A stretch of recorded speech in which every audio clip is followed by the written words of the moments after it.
What's up, guys? Welcome to Unscripted Kitchen. Today we are making peanut butter chocolate cups. Only 2 ingredients, super easy. Better than the store version, I'm gonna hope. There's no extra junk in it, no added sugars, no things you can't pronounce or anything of that nature, and it's so simple.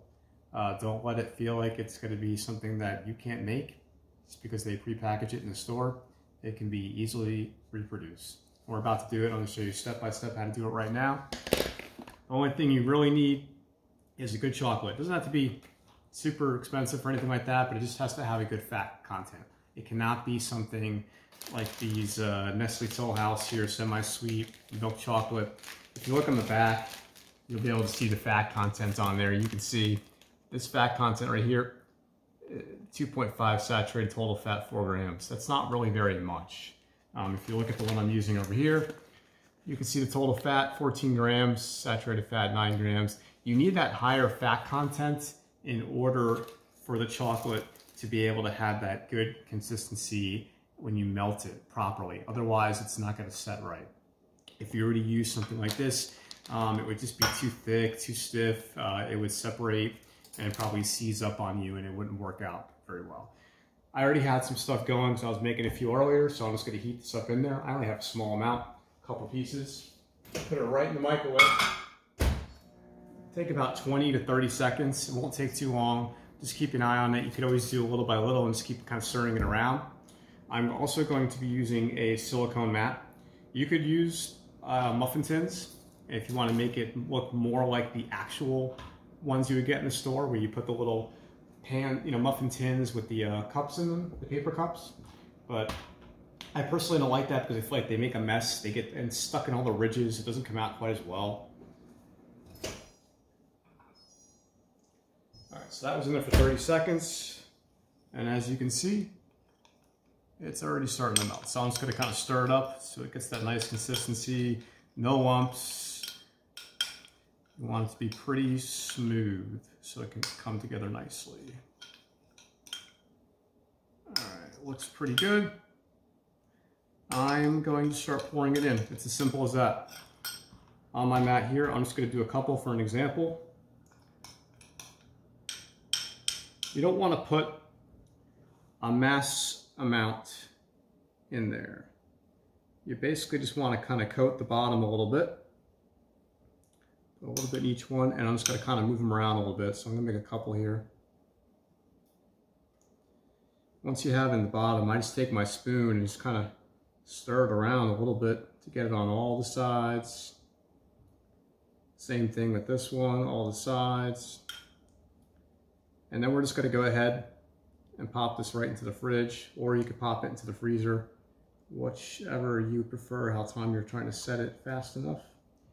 You'd be surprised how fast this chocolate actually will set up, so that's fine.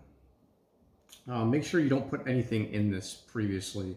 You don't want to have any kind of spray in here, pan spray, butter, anything else that's going to add any kind of additional fats or oils or anything like that to this. It'll not work. You can see they're fairly coated pretty well. I don't know if you can kind of see that or not. I'm probably pouring it out, so maybe it doesn't look like it. It's not a lot. You don't want a huge thickness to it. If you put too thick, just think about what you'd like to bite into. The thicker it is, it may not be that appetizing. So you want it fairly thin. So I'm gonna go ahead and put this in the freezer. Okay guys, I just pulled them out of the freezer. As you can see, they started to form up and harden, make the cup that you kind of recognize take more of a shape. It's been about 3 minutes, so it doesn't take very long at all, especially if you put it in the freezer. So now that we have that base in there, I'm going to go ahead and put the peanut butter in as well.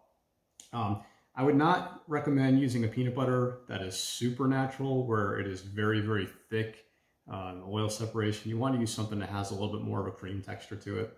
I'm using one that's mostly natural. There's no hydrating in it, but it does have a little bit of palm oil, so that is going to help it, give it that consistency and be able to set in there properly.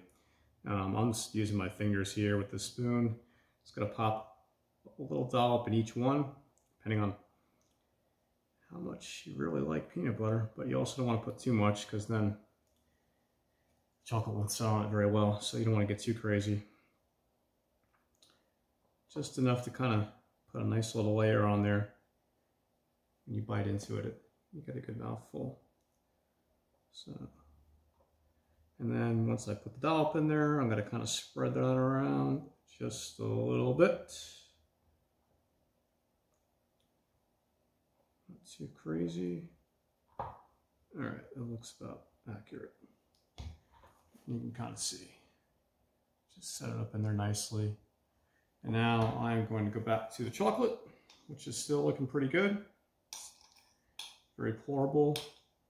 And I'm going to go back over and just put a little bit in each one. Again, I don't want to make super thick layers, just enough to kind of come around the side. I'll go back and even that out here in a second. Put a little bit in each one.